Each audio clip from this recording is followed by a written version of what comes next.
Hello everyone. आज के इस सेशन में हम बात करेंगे यूजीसी नेट एग्ज़ाम को लेकर। आप सब लोगों को पता है कि साल में 2 बार यूजीसी नेट का एग्ज़ाम होता है, एक तो जून मंथ में और दूसरा दिसंबर मंथ में। ये वीडियो उन लोगों के लिए है जिन्होंने अपना पोस्ट ग्रेजुएशन लॉ से कंप्लीट कर लिया है या फिर अभी कर रहे हैं। जो लोग यूजीसी नेट का एग्ज़ाम देना चाहते हैं और जिनका जो सब्जेक्ट है वो लॉ है, उनके लिए ये वीडियो खासा महत्वपूर्ण रहने वाला है। तो आज के सेशन में हम समझेंगे कि यूजीसी नेट का एग्ज़ाम देना चाहते हैं आप और आपका जो सब्जेक्ट है वो लॉ है, तो इसके लिए आपकी एलिजिबिलिटी क्या होनी चाहिए, दूसरा एग्ज़ाम पैटर्न कैसा रहेगा, उसके अलावा क्वालिफाई मार्क्स कितने रहेंगे, उसके अलावा हम कट ऑफ को देखेंगे, पिछले 2-3 साल की कट ऑफ को देखेंगे कि असिस्टेंट प्रोफेसर बनने के लिए कितने मार्क्स चाहिए और जेआरएफ क्वालिफाई करने के लिए कितने मार्क्स चाहिए। उसके बाद हम सिलेबस पे बात करेंगे, फिर हम आखिर में वेटेज को देखेंगे कि जो हमारे सिलेबस में टॉपिक्स हैं उन टॉपिक्स का कितना वेटेज है, यानी कि कौन सा टॉपिक कितने मार्क्स का हमारे एग्ज़ाम में आता है। तो चलिए शुरू करते हैं और सबसे पहले हम एलिजिबिलिटी क्राइटेरिया को लेकर बात करते हैं। एलिजिबिलिटी क्राइटेरिया में सबसे पहला जो हमारा पॉइंट है वो है एज लिमिट। तो हमारी एज लिमिट कितनी होनी चाहिए? तो जूनियर रिसर्च फेलोशिप यानी कि जेआरएफ के लिए आपकी एज लिमिट 31 ईयर्स होनी चाहिए। 31 ईयर से आपकी एज ज़्यादा है तो आप जेआरएफ का एग्ज़ाम नहीं दे सकते, लेकिन आप नेट का एग्ज़ाम दे सकते हैं। किसके लिए? असिस्टेंट प्रोफेसर के लिए। और इसकी कोई लिमिट नहीं है, यानी कि जब तक आप एग्ज़ाम पास नहीं कर पाते तब तक आप असिस्टेंट प्रोफेसर का एग्ज़ाम दे सकते हैं। उसके अलावा कुछ कैटेगरीज़ हैं जिन्हें एज रिलैक्सेशन दिया गया है, जैसे फीमेल्स ऑफ ऑल कैटेगरीज़, यानी कि कोई भी फीमेल किसी भी कैटेगरी से हो, general, OBC, EWS, SC, ST, उसको 5 ईयर का एज रिलैक्सेशन है। दूसरा, जो लोग एसटी, एससी, ओबीसी, पीडब्ल्यूडी और ट्रांसजेंडर कैटेगरी से बिलोंग करते हैं उनको भी 5 ईयर का एज रिलैक्सेशन है। या जिनके पास एलएलएम की डिग्री है उनको 3 ईयर का एज रिलैक्सेशन है।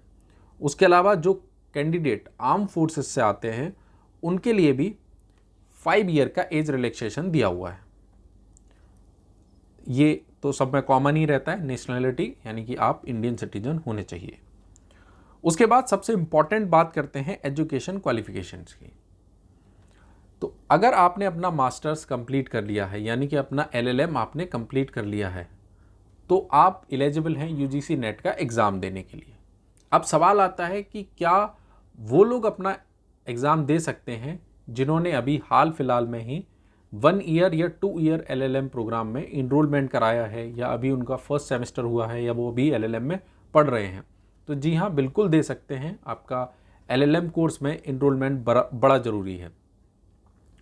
दूसरा सवाल आता है कि आप एलएलबी करने के ठीक बाद यूजीसी नेट का एग्ज़ाम दे सकते हैं? बिल्कुल नहीं दे सकते, क्योंकि आपको मास्टर्स कोर्स में एडमिशन यानी कि आपका इनरोलमेंट बहुत ज़रूरी है, चाहे वो 1 ईयर में हो, 2 ईयर में हो। अब एक और सवाल लोगों के जहन में आता है कि क्या 1 साल वाला एलएलएम वैलिड है? तो जी हाँ, अभी के लिए 1 साल वाला जो एलएलएम है वो वैलिड है। मैटर सुप्रीम कोर्ट में है, बाद में जब डिसीजन आएगा उसके बाद वो इम्प्लीमेंट होगा। तो जब तक वो नहीं आ जाता, उस पर कोई ऑर्डर कोर्ट की तरफ से नहीं आ जाता, तब तक जो है 1 ईयर एलएलएम वैलिड है। आप उसके थ्रू अपना जो जेआरएफ का एग्ज़ाम है, नेट जेआरएफ का एग्ज़ाम है, वो बड़े आराम से दे सकते हैं। तो आपका पोस्ट ग्रेजुएशन कंप्लीट होना चाहिए। दूसरा, आप पोस्ट ग्रेजुएशन में अगर अभी इनरोल कराए हैं तब भी आप एग्ज़ाम दे सकते हैं, और आप चाहे 1 ईयर से हों या 2 ईयर एलएलएम प्रोग्राम से हों, इस बात से कोई फ़र्क नहीं पड़ता है। उसके अलावा जब आप अपना एलएलएम का एग्ज़ाम पास कर लें, सपोज़ करिए आप अभी फर्स्ट सेमेस्टर में हैं या फिर सेकंड सेमेस्टर में हैं, जिसमें भी हैं, और आप अपना नेट जेआरएफ का एग्ज़ाम दे रहे हैं, तो जब आपका रिज़ल्ट आए तो आपको एलएलएम में ज़रूरी है कि 55% आपका स्कोर होना चाहिए। किसके लिए? जो लोग जनरल कैटेगरी से बिलोंग करते हैं। बाकी पोस्ट ग्रेजुएशन में जो लोग एससी, एसटी, ओबीसी से बिलोंग करते हैं उनके लिए कितना? 50% ज़रूरी है। 50% आपका पोस्ट ग्रेजुएशन में जो स्कोर है वो बनना चाहिए। आप जब अपना एग्ज़ाम देंगे, सपोज़ करिए आपने यूजीसी नेट जेआरएफ का एग्ज़ाम दिया, तो सवाल आता है वो कितने वक्त तक के लिए वैलिड रहेगा या कितने समय तक के लिए। तो वो जो स्कोर कार्ड है आपके एग्ज़ाम का वो 2 साल के लिए वैलिड है। सपोज़ करिए आप वन ईयर एलएलएम प्रोग्राम में हैं, फर्स्ट ईयर में आपने नेट का एग्ज़ाम दिया, आपने क्वालिफाई कर लिया, वो आपके लिए 2 साल तक वैलिड है। उसके बाद आप अपना एलएलएम कंप्लीट करिए और नेट जेआरएफ जिसमें भी आपका होता है उसको आगे आप कैरी फॉरवर्ड कर सकते हैं। उसके अलावा आपका जो रिज़ल्ट है, जब आप एग्ज़ाम अपना क्वालिफाई कर लेंगे, उसके बाद जो आपका पोस्ट ग्रेजुएशन का रिज़ल्ट है वो विदिन 2 ईयर आपका आ जाना चाहिए। ठीक है, जो आपकी डिग्री है या जो भी पोस्ट ग्रेजुएशन का रिज़ल्ट आपका अनाउंस होना है वो। अब बात करते हैं एग्ज़ाम पैटर्न की। तो एग्ज़ाम पैटर्न है इसका, 2 पेपर होते हैं, पेपर 1 और पेपर 2। पेपर 1 जो कि सभी सब्जेक्ट्स के लिए कॉमन है, लगभग 83 सब्जेक्ट्स हैं, जिसमें यूजीसी नेट जो एग्ज़ाम होता है वो लगभग 83 सब्जेक्ट्स में होता है। तो ये जो पेपर 1 है ये सबके लिए कॉमन है और इसमें जो क्वेश्चंस रहेंगे वो 50 क्वेश्चंस रहेंगे। उसके अलावा जो पेपर 2 है वो रहेगा 200 मार्क्स का, यानी कि इसमें 100 क्वेश्चंस होंगे। अगर आप लॉ से एग्ज़ाम दे रहे हैं तो आपका जो पेपर 2 है वो लॉ रहने वाला है और पेपर 1 आपका सबका कॉमन होगा।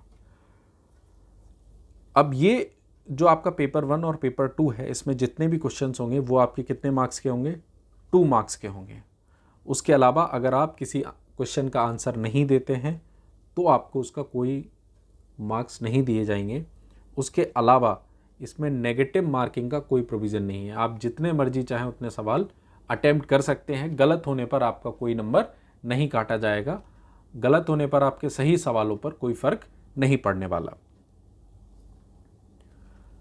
अब बात करते हैं हम क्वालिफाइंग मार्क्स की और कट ऑफ की। तो जनरल कैटेगरी के लिए जो पेपर 1 में क्वालिफाइंग मार्क्स हैं वो है 40% और पेपर 2 में भी 40%। ओबीसी, पीडब्ल्यूडी, एससी, एसटी के लिए भी 35% पेपर 1 में और 35% पेपर 2 में। उसके अलावा आप जितने भी ज़्यादा लाइए, मगर मिनिमम आपका जो है वो जनरल कैटेगरी में 40% और ओबीसी, एससी, एसटी में आपका 35% होना चाहिए। अब हम पिछले 2-3 साल की कट ऑफ देख लेते हैं।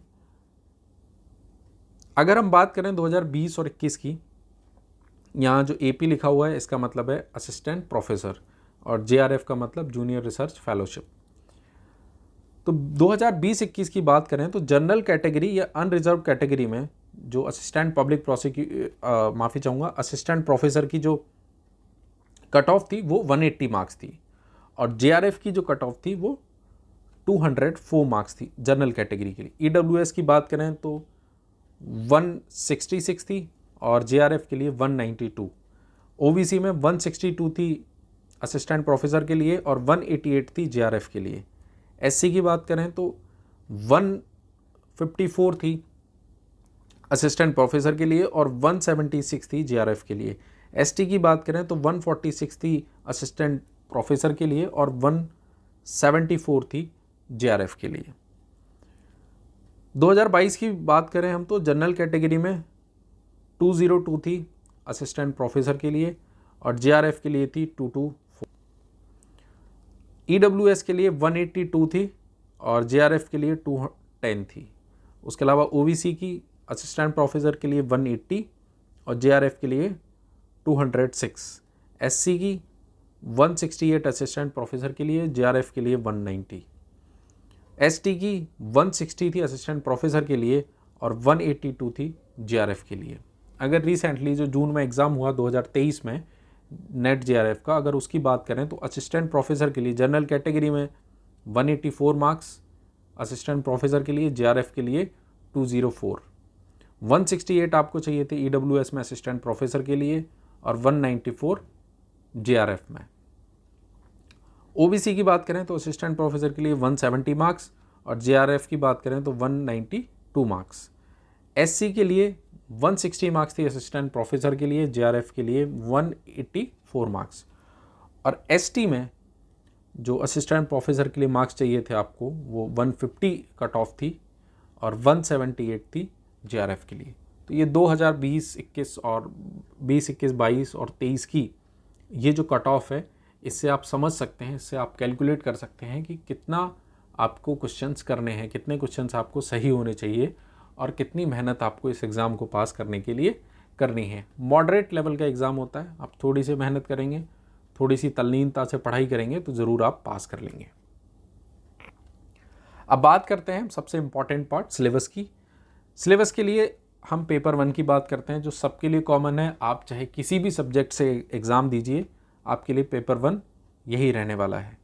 पेपर 1 में पहला जो टॉपिक है वो है कम्युनिकेशन, दूसरा मैथमेटिकल रीजनिंग और एप्टीट्यूड का है जिसमें number series, coding, decoding, distance, time और ऐसे।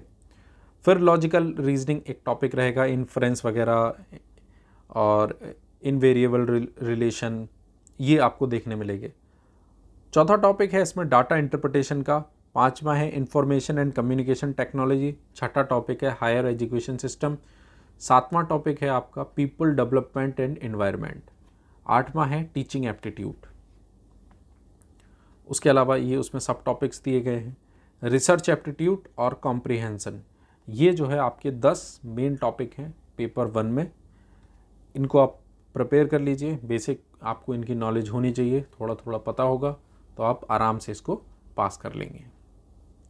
अब बात करते हैं पेपर 2 की जो बहुत इंपॉर्टेंट है और ये उन लोगों के लिए है जो अपना यूजीसी नेट का एग्ज़ाम जो है वो लॉ सब्जेक्ट से दे रहे हैं। तो पेपर 2 में आपका कॉन्स्टिट्यूशन एंड एडमिनिस्ट्रेटिव लॉ है जिसमें आपको judiciary, emergency provision, temporary, transitional and special provision in respect to certain state, election commission, उसके अलावा nature, scope and importance of administrative law, judicial review, ये सारे टॉपिक्स आपको कॉन्स्टिट्यूशन और एडमिनिस्ट्रेटिव लॉ से रिलेटेड है। उसके अलावा जूरिस्प्रूडेंस में आपको school of jurisprudence, law and morality, legal personalities, concept of rights and duty, possession, property, ownership, concept of liability, law, property and development, global justice, modernism and post modern crime. तो आप इसको अपनी सुविधा के लिए इसका स्क्रीनशॉट भी ले सकते हैं। उसके अलावा हमारा पब्लिक इंटरनेशनल लॉ है, उससे रिलेटेड ये टॉपिक्स WTO, IHL, एक्स्ट्राडिशन और असाइलम, यूनाइटेड नेशन और उसके ऑर्गन्स, ये जो है इंपॉर्टेंट टॉपिक्स हैं। उसके अलावा law of tort and consumer protection, तो इसमें जर्नल डिफेंसेस, स्पेसिफिक टॉर्ट जैसे निगलिजेंस, न्यूसेंस, ट्रेसपास, डेफेमेशन। उसके अलावा कंज्यूमर प्रोटेक्शन एक्ट 1986, उसके अलावा मोटर व्हीकल एक्ट 1988 और competition act 2002। Law of crime की बात करें तो उसमें general exception, offence against state and terrorism, offence against women and child, offence against public tranquillity, उसके अलावा offence against human body, offence against property, drugs trafficking and counterfeiting, theory and kind of punishment.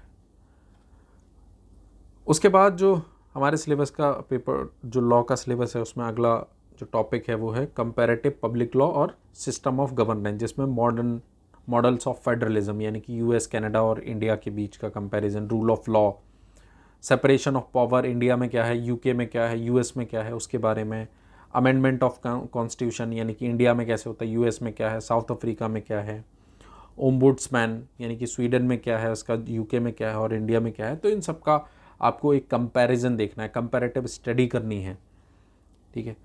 उसके अलावा family law की हम बात करें तो matrimonial जो रेमेडीज़ हैं, उसके अलावा changing dimension of institution of marriage, ठीक है, मेंटेनेंस, डाइवोर्स, डार, स्त्री धन, विल, गिफ्ट, वक्फ, यूनिफॉर्म सिविल कोड, तो ये सभी इंपॉर्टेंट टॉपिक रहने वाले हैं। उसके अलावा जो 2 और सब्जेक्ट हैं उनमें एक environment and human right law, उसके अलावा इंटेलेक्चुअल प्रॉपर्टी राइट।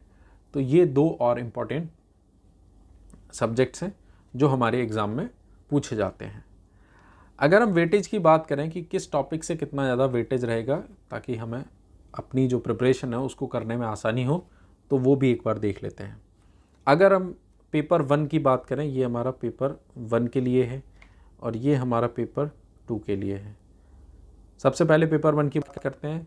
जो टीचिंग एप्टीट्यूड है वो 10 मार्क्स का आता है, logical reasoning 10 marks, higher education system 10 marks, comprehension 10 marks, people development and environment 10 marks.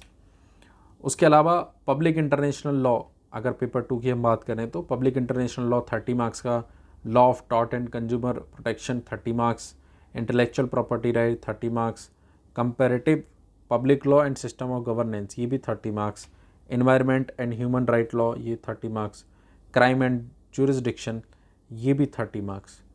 तो ये हमारा एक वेटेज है कि किस सेक्शन से कितने नंबर के जो सवाल हैं वो पूछे जाते हैं। तो टोटल ये जो हमारा पेपर है वो 300 मार्क्स का होता है। तो आप इस वीडियो को देखकर सिलेबस को समझ के अपनी तैयारी को अंजाम दे सकते हैं। बाकी इस जो वेटेज के बारे में हमने बताया, इस पर आइडिया लगा सकते हैं कि किस टॉपिक को कितना ज़्यादा तवज्जो देनी है या कितने ज़्यादा वक्त दे करके उसको पढ़ना है।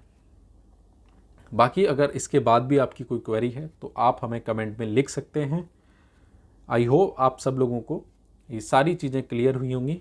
ऐसे ही और इन्फॉर्मेटिव वीडियोस के लिए चैनल को लाइक करें, शेयर करें, सब्सक्राइब करें। जय भारत, जय विश्व।